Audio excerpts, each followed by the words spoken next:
জয় শ্রী রাধে কৃষ্ণ। শ্রীকৃষ্ণ বার্তা চ্যানেলের পক্ষ থেকে সকল ভক্তবৃন্দকে জানাই ভক্তিপূর্ণ প্রণাম। আমাদের আজকের আলোচনা শ্রীমদ্ ভগবদ গীতার দ্বিতীয় অধ্যায় সাংখ্যযোগ এর ৫৬ নম্বর শ্লোক থেকে ৬০ নম্বর শ্লোক অর্থসহ পাঠ এবং সেই সঙ্গে শ্রী শ্রী গীতা মাহাত্ম্য ২১ নম্বর শ্লোক থেকে ২৫ নম্বর শ্লোক অর্থসহ পাঠ। এই শ্রীকৃষ্ণ বার্তা চ্যানেলে প্রতিদিন শ্রীমদ্ ভগবদ গীতার ৫টি শ্লোক এবং সেই সঙ্গে শ্রী শ্রী গীতা মাহাত্ম্য ৫টি শ্লোক পাঠ করা হয়। আপনাদের প্রত্যেকের কাছেই আমার বিনীত অনুরোধ, আপনাদের সারাদিনের বিভিন্ন কাজের ফাঁকে ফাঁকে এই শ্রীমদ্ ভগবদ গীতার এই পাঠ শ্রবণ করবেন। প্রতিদিন যদি মন দিয়ে ভক্তি ভরে এই গীতা পাঠ শ্রবণ করেন, মন আপনা থেকেই শান্ত হয়ে যাবে এবং সেই সঙ্গে সংসারেও শান্তি নেমে আসবে। প্রতিদিন একটু ধৈর্য ধরে শুনবেন। শুরু করছি আজকের আলোচনা শ্রীমদ্ ভগবদ গীতার দ্বিতীয় অধ্যায় সাংখ্যযোগ এর ৫৬ নম্বর শ্লোক। এবার পরবর্তী দুটি শ্লোকে স্থিতপ্রজ্ঞ ব্যক্তি কিরূপে কথা বলেন এই দ্বিতীয় প্রশ্নের উত্তর দিচ্ছেন। দুঃখেষু অনির্বিঘ্ন মনা, সুখেষু বিগত স্পৃহ, বিতরাগ ও ভয় ক্রোধ, স্থিতধি মুনি উচ্চাতে। দুঃখেষু মানে দুঃখ হলে, অনির্বিঘ্ন মানা মানে যিনি উদ্বেগহীন, সুখেষু মানে সুখ হলে, বিগত স্পৃহ মানে স্পৃহা শূন্য, বিতরাগ ও ভয় ক্রোধ মানে সর্বতভাবে আসক্তি ভয় ও ক্রোধ রহিত, স্থিতধি মুনি মানে মননশীল স্থিতপ্রজ্ঞ, উচ্চাতে মানে বলা হয়। ৫৬ নম্বর শ্লোকের অর্থ হচ্ছে দুঃখে যিনি উদ্বেগহীন, সুখে যিনি স্পৃহা শূন্য, যিনি সর্বতভাবে আসক্তি ভয় এবং ক্রোধ রহিত হয়েছেন, সেই মননশীল ব্যক্তিকে স্থিতপ্রজ্ঞ বলা হয়। এর ব্যাখ্যা হচ্ছে অর্জুন স্থিতপ্রজ্ঞ কিরূপে কথা বলেন এই ক্রিয়াটিকে মুখ্যরূপে রেখে প্রশ্ন করেছিলেন, কিন্তু ভগবান ভাবের প্রাধান্যে উত্তর দিলেন, কারণ ক্রিয়াতে ভাবই প্রধান। ক্রিয়া মাত্রই ভাবপূর্বক হয়, ভাবের পরিবর্তনে ক্রিয়াও পরিবর্তিত হয়। অর্থাৎ বাইরে থেকে ক্রিয়াকে সেই রূপ দেখালেও বাস্তবে সেই রূপ থাকে না। সেই ভাবের কথাই ভগবান এখানে বলছেন। দুঃখেষু অনির্বিঘ্ন মনা মানে দুঃখের সম্ভাবনায় এবং প্রাপ্তিতেও যিনি উদ্বেগহীন, অর্থাৎ কর্তব্যকর্ম করার সময় কর্মে বাধাপ্রাপ্ত হওয়া, নিন্দা বা অপমান হওয়া, কর্মের প্রতিকূল ফল হওয়া ইত্যাদি নানা প্রকার বাধাতেও যার মনে কোনো উদ্বেগ হয় না। কর্মযোগীর মনে উদ্বেগ বা চাঞ্চল্য না আসার কারণ হলো তার মুখ্য লক্ষ্য থাকে অপরের হিতার্থে কর্ম করা, যথাযথভাবে কর্ম সম্পাদন করা, কর্মফলে আসক্তি মমতা বা কামনা যেন না জন্মায় এই বিষয়ে সাবধানে থাকা। এরূপ করলে তার মনে এক প্রকার প্রসন্নতা বিরাজ করে। সেই প্রসন্নতার জন্য যতই প্রতিকূলতা আসুক তার মনে উদ্বেগ আসে না। সুখেষু বিগত স্পৃহ এর অর্থ হচ্ছে যে সুখের সম্ভাবনায় বা প্রাপ্তিতেও যার মধ্যে স্পৃহা জাগে না, অর্থাৎ বর্তমানে কর্ম সফলতাপূর্বক সম্পাদন হওয়া, উচ্ছ্বসিত প্রশংসা বা সম্মান, অনুকূল ফলপ্রাপ্তি ইত্যাদি অনুকূলতা এলেও তার মনে এরূপ পরিস্থিতি বজায় থাক, এই পরিস্থিতি সর্বদা লাভ হোক এরূপ ইচ্ছা জাগে না। তার অন্তরে অনুকূল অবস্থার কোনরূপ প্রভাব পড়ে না। বিতরাগ ও ভয় ক্রোধ এর অর্থ হচ্ছে জগৎ সংসারের পদার্থগুলি মনের ওপর যে লোভনীয় প্রভাব ফেলে তাকে আসক্তি বলা হয়। যে পদার্থগুলির প্রতি আসক্তি রয়েছে, কোনো বলশালী ব্যক্তি যদি সেই পদার্থগুলিকে নষ্ট করে, সেগুলির সঙ্গে সম্পর্ক বিচ্ছিন্ন করে দেয়, সেগুলির প্রাপ্তিতে বাধা দান করে, তাহলে মনে ভয় উৎপন্ন হয়। সেই ব্যক্তি যদি হীনবল হয় তাহলে মনে ক্রোধ জাগে। কিন্তু যার মনে অপরকে সুখী করার, পরের হিত করার, অন্যের সেবা করার ভাব জাগ্রত থাকে, তার আসক্তি স্বাভাবিকভাবে দূর হয়। আসক্তি দূর হলে ভয় এবং ক্রোধও আর থাকে না। সুতরাং তিনি আসক্তি ভয় ও ক্রোধ থেকে সর্বতভাবে মুক্ত হন। যতক্ষণ পর্যন্ত কিছুমাত্র উদ্বেগ ইচ্ছা আসক্তি ভয় এবং ক্রোধ থাকে ততক্ষণ তাকে সাধক বলা হয়। এগুলি সর্বতভাবে দূর হলে তিনি সিদ্ধ হন। বাসনা কামনা ইত্যাদি সবই রাগের অভিব্যক্তি। বাসনার তারতম্য হলে তার পৃথক পৃথক নাম হয়। যেমন অন্তরের সুপ্ত যে অনুরাগ তাকে বাসনা বলা হয়। এই বাসনারই নাম আসক্তি এবং প্রিয়তা। আমার যেন ওই বস্তু লাভ হয় এই যে ইচ্ছা জাগে তাকে বলা হয় কামনা। কামনা পূরণ হওয়ার সম্ভাবনাকে বলা হয় আশা।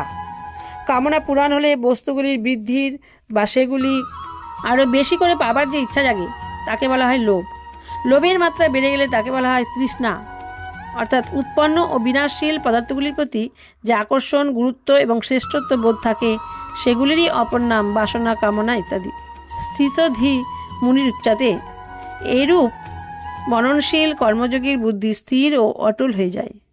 মুনি শব্দটি বাণীর সঙ্গে সম্পর্কিত, সেই জন্য ভগবান কিং প্রভাষিত এর উত্তরে মুনি শব্দটি বলেছেন। কিন্তু বাস্তবে মুনি শব্দটি শুধুমাত্র বাণীতেই অবলম্বিত নয়, সেই জন্য ভগবান সপ্তদশ অধ্যায়ে মৌন শব্দটি মানসিক তপ বোঝাতে ব্যবহার করেছেন। কর্মযোগে প্রকরণ হওয়ায় এখানে মননশীল কর্মযোগীকে মুনি বলা হয়েছে।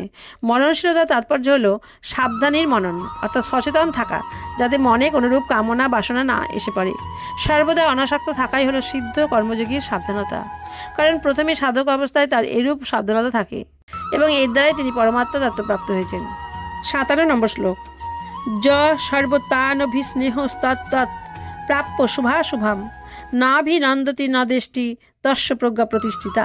57 নম্বর শ্লোকের অর্থ হচ্ছে, সর্ব বিষয়ে আসক্তিশূন্য হয়ে সেই বিষয়ের শুভ অশুভ প্রাপ্তিতে যিনি আনন্দিত ও অসন্তুষ্ট হন না, তিনি স্থিতপ্রজ্ঞ। সর্বত্র মানে সর্ববিষয়ে, অনভিস্নেহ মানে আসক্তিশূন্য হয়ে, তৎ শুভাশুভম মানে সেই বিষয়ের শুভ অশুভ, প্রাপ্য যাহ মানে প্রাপ্ত করে যিনি, ন অভিনন্দিতি মানে আনন্দিত হন না, ন দেষ্টি মানে অসন্তুষ্ট হন না, তস্য মানে তার, প্রজ্ঞা মানে বুদ্ধি, প্রতিষ্ঠিতা মানে স্থির হয়েছে। এর ব্যাখ্যা হচ্ছে, আগের শ্লোকে ভগবান নির্বিকার থেকে কর্তব্য কর্ম করার কথা বলেছেন। এবার এই শ্লোকে কর্ম অনুযায়ী প্রাপ্ত অনুকূল প্রতিকূল পরিস্থিতিতে সম এবং নির্বিকার থাকার কথা বলেছেন। য সর্বত্রানভিস্নেহ যিনি সর্বস্থানে স্নেহরহিত, অর্থাৎ যার নিজের বলে কথিত শরীর, ইন্দ্রিয়, মন, বুদ্ধি এবং স্ত্রী, পুত্র, গৃহ, সম্পত্তি ইত্যাদি কোনো কিছুতে বিন্দুমাত্র আসক্তি বা আকর্ষণ থাকে না। বস্তু, পদার্থ ইত্যাদি ঠিকভাবে থাকলে আমিও ঠিক থাকব এবং নষ্ট হলে আমিও বিনষ্ট হব। ধন সম্পত্তি পাওয়া গেলে আমি বড় মানুষ হয়ে গেলাম এবং সেগুলি চলে গেলে আমি মারা পড়লাম। বস্তু, পদার্থ ইত্যাদিতে এই যে একাত্মতার মতো ভালোবাসা, একেই বলা হয় অভিস্নেহ। স্থিতপ্রজ্ঞ কর্মযোগীর কোনো রকম বস্তুর প্রতি এরূপ অভিস্নেহ বিন্দুমাত্র থাকে না। বাইরের থেকে বস্তু, ব্যক্তি, পদার্থ ইত্যাদির সঙ্গে সংযোগ থাকলেও তিনি অন্তরে সর্বতভাবে নির্লিপ্ত থাকেন। তত্ত্বৎ প্রাপ্য শুভাশুভং নাভিনন্দতি ন দেষ্টি। যখন এই ব্যক্তির নিকট প্রারব্ধবশত শুভ অশুভ, শোভন অশোভন, ভালো মন্দ, অনুকূল প্রতিকূল পরিস্থিতি আসে, তখন তিনি অনুকূল পরিস্থিতিতে আনন্দিত হন না এবং প্রতিকূল পরিস্থিতিতেও দ্বেষ করেন না। অনুকূল পরিস্থিতির জন্য মনে যে প্রসন্নতার উদয় হয়, বাক্যের দ্বারা যে প্রসন্নতা ব্যক্ত হয়, বাইরে থেকে উৎসবের আয়োজন ইত্যাদি করা হয়, এগুলি হলো সেই পরিস্থিতিকে অভিনন্দন জানানো। তেমনি প্রতিকূল পরিস্থিতিতে মনে দুঃখ হয়, বিষণ্ণতা আসে, এই ভেবে যে এগুলি কি করে এবং কেন হলো, এগুলি না হলে ভালো হতো, এখন শীঘ্র মিটে গেলে ভালো হয়, এসবই হলো এই পরিস্থিতির প্রতি দ্বেষ হওয়া। সর্বত্র স্নেহরহিত নির্লিপ্ত ব্যক্তি অনুকূল অবস্থায় আনন্দিত হন না এবং প্রতিকূল অবস্থায় অসন্তুষ্ট হন না, অর্থাৎ তিনি অনুকূল প্রতিকূল অবস্থা লাভ করলেও তার মধ্যে নির্লিপ্ত ভাব বজায় থাকে। তস্য প্রজ্ঞা প্রতিষ্ঠিতা, তার বুদ্ধি প্রতিষ্ঠিত হয় এবং একরস ও একরূপ হয়। সাধন অবস্থায় তার যে নিশ্চয়ত্বিকা বুদ্ধি ছিল, এখন সেই বুদ্ধি পরমাত্মায় অচল ও অটল রূপে প্রতিষ্ঠিত। তার বুদ্ধিতে এই বিবেক পরিপূর্ণরূপে জাগ্রত হয় যে জাগতিক ভালো বা মন্দের সঙ্গে প্রকৃতপক্ষে তার কোনো প্রকার সম্পর্কই নেই, কারণ এই ভালো মন্দ সময়গতভাবে পরিবর্তনশীল, কিন্তু তার স্বরূপ পরিবর্তনশীল নয়। সুতরাং পরিবর্তনশীল বস্তুর সঙ্গে অপরিবর্তনীয়ের সম্পর্ক কিভাবে সম্ভব? বাস্তবিকভাবে দেখলে একথা খুবই স্পষ্ট যে পার্থক্য স্বরূপে হয় না এবং শরীর, মন, ইন্দ্রিয়, বুদ্ধিতেও হয় না, কারণ নিজের যে স্বরূপ তাতে কখনো বিন্দুমাত্র পরিবর্তন হয় না এবং প্রকৃতির কার্যে শরীরাদি স্বাভাবিকভাবে পরিবর্তিত হতে থাকে। তাহলে পার্থক্য কোথায় হয়? শরীরের সঙ্গে একাত্মভাব মেনে নেওয়ার ফলে বুদ্ধিতে ভুল ধারণা জন্ম নেয়। এই তাদাত্ম্য অর্থাৎ একাত্মভাব যখন দূর হয়, তখন ভুল ধারণা দূরীভূত হয়ে বুদ্ধি প্রতিষ্ঠিত হয়। দ্বিতীয় কথা এই যে এক ব্যক্তির বুদ্ধি যতই ধারালো হোক এবং পরমাত্মার বিষয়ে সে নিজ বুদ্ধির দ্বারা যতই বিচার করুক না কেন, সে কখনো পরমাত্মাকে বুদ্ধির অন্তর্গত করতে পারবে না, কারণ বুদ্ধি সীমিত আর পরমাত্মা হচ্ছেন অসীম অনন্ত। কিন্তু সেই অসীম অনন্ত পরমাত্মায় যখন বুদ্ধি লীন হয়ে যায়, তখন সেই সীমিত বুদ্ধিতে পরমাত্মা ব্যতিরেকে অন্য কোনো সত্তা বিরাজমান হয় না। এই হলো বুদ্ধির পরমাত্মায় প্রতিষ্ঠিত হওয়া। কর্মযোগী ক্রিয়াশীল হন। সুতরাং ভগবান ৫৬তম শ্লোকে ক্রিয়ার সিদ্ধি অসিদ্ধিতে নিস্পৃহ এবং নিরুদ্বিগ্ন হওয়ার কথা বলেছেন এবং এই শ্লোকে প্রারব্ধ অনুযায়ী শতপ্রাপ্ত অনুকূল ও প্রতিকূল পরিস্থিতিতে আনন্দিত বা অসন্তুষ্ট না হওয়ার কথা বলেছেন। ভগবান এবার পরবর্তী শ্লোকে স্থিতপ্রজ্ঞ কিভাবে অবস্থান করেন এই তৃতীয় প্রশ্নের উত্তর দিচ্ছেন। যদা সংহরতে চায়াং কুর্মহঙ্গা নিব সর্বস্ব ইন্দ্রিয়ানিন্দ্রিয়ার্থে ভস্তস্য প্রজ্ঞা প্রতিষ্ঠিতা।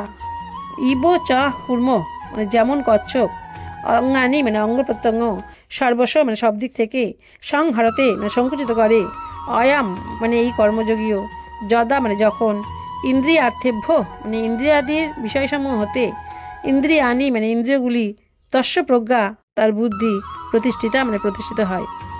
১৮ নম্বর শ্লোকের অর্থ হচ্ছে যেমন কচ্ছপ নিজ অঙ্গ প্রত্যঙ্গকে সব দিক থেকে সংকুচিত করে রাখে, তেমনি কর্মযোগীও ইন্দ্রিয়াদির বিষয়সমূহ থেকে ইন্দ্রিয়গুলিকে সর্বতভাবে সংরক্ষণ করে নেন, অপসারণ করে নেন, তখনই তার বুদ্ধি প্রতিষ্ঠিত হয়, তিনি স্থিতপ্রজ্ঞ হন।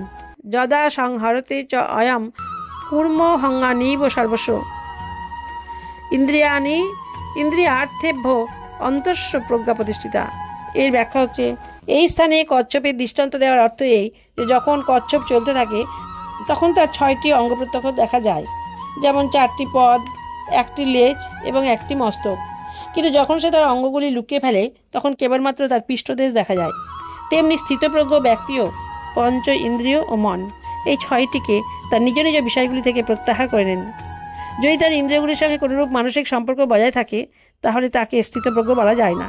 পরের শ্লোকে ভগবান জানাচ্ছেন যে শুধুমাত্র ইন্দ্রিয়গুলিকে বিষয় থেকে প্রত্যাহিত করাই স্থিতপ্রজ্ঞের লক্ষণ। ৫৯ নম্বর শ্লোক। বিষয়া বিনিবর্তন্তে নিরাহারস্য দেহিনাঃ রসবর্জং রসহোপস্য পরং দৃष्ट्वा নিবর্ততে।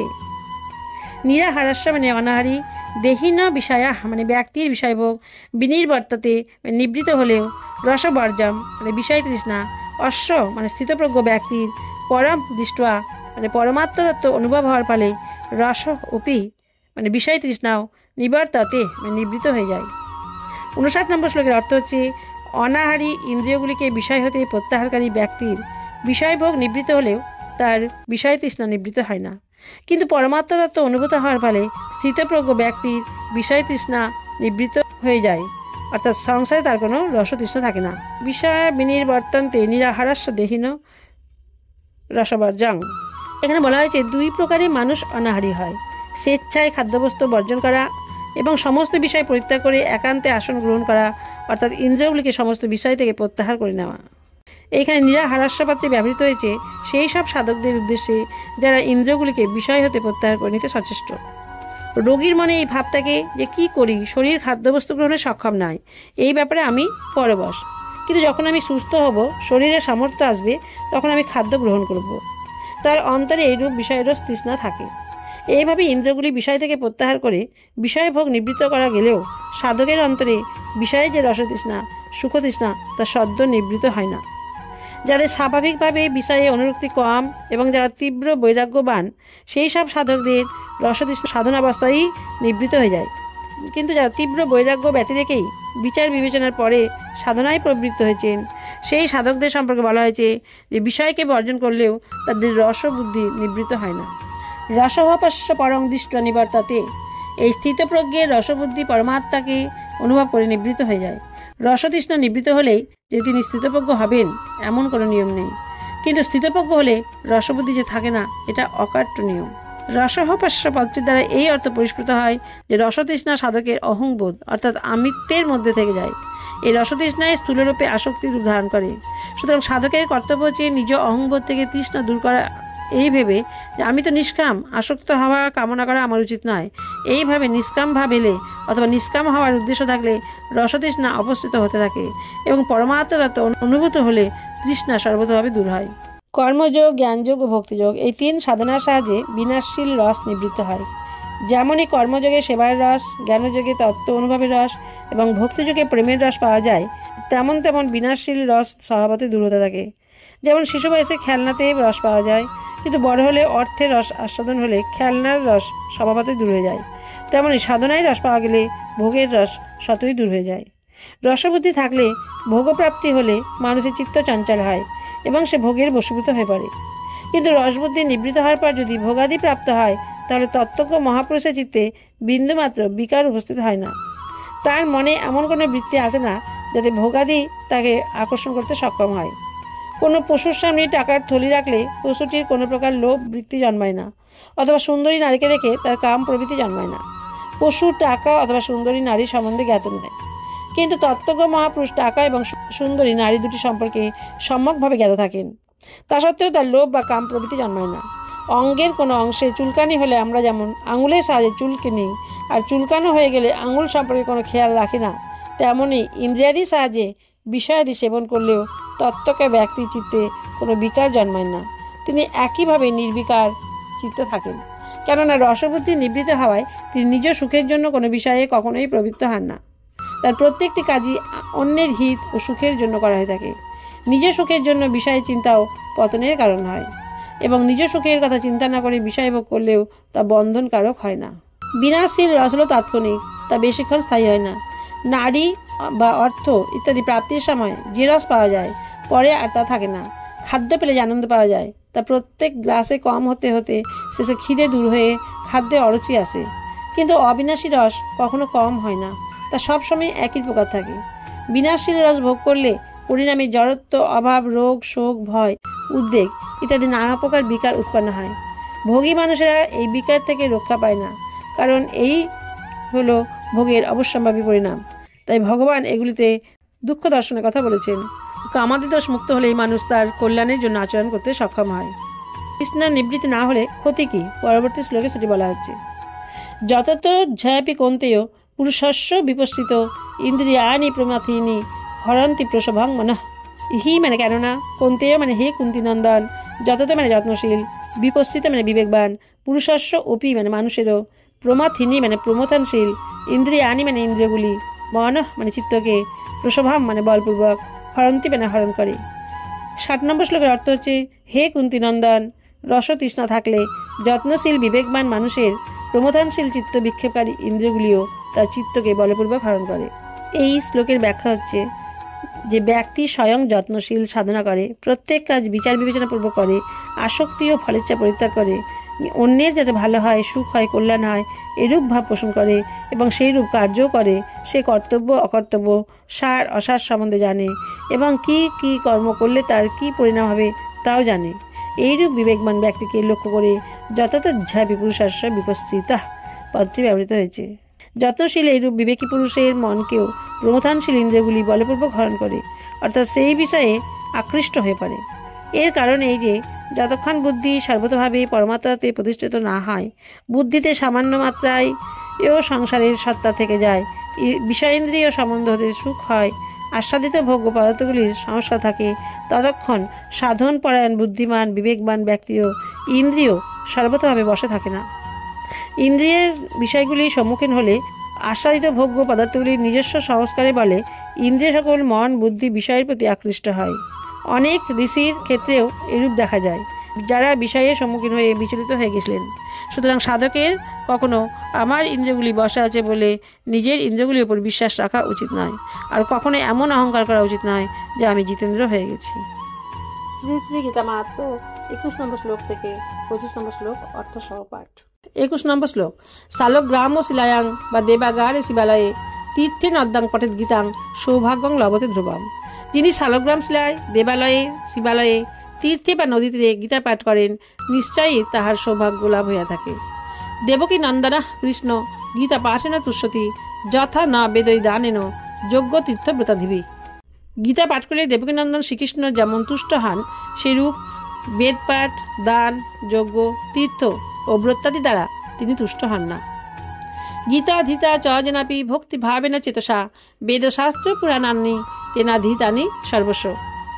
যোগস্থানে সিদ্ধপীঠে শিলাগ্রে সবস চ যজ্ঞে চ বিষ্ণু ভক্তাগ্রে পঠন সিদ্ধিং পরাং লবেত।